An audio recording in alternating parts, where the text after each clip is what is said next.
Анталияда қор соңғы тапқыр 1993 елда юлган. Кышны һәм корны сагынучыларын ишли. Топ 5 вариант белән таныштырам.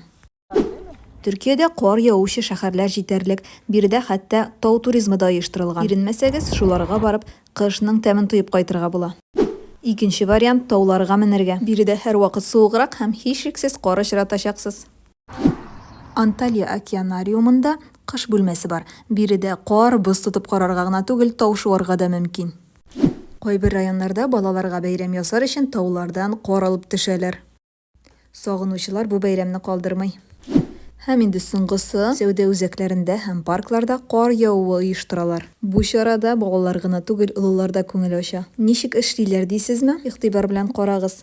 Кар урынына сабын күбеге очырталар. Ерактан караганда чыннан да кар кебек тоела бит. Анталиядә яшәсәгез, сез кайсы вариантны сайлар идегез? Фикерегезне комментарийларга языгыз. Төркиядәге кызыклар турында күбрәк видеолар минем аккаунтларда язылып куегыз.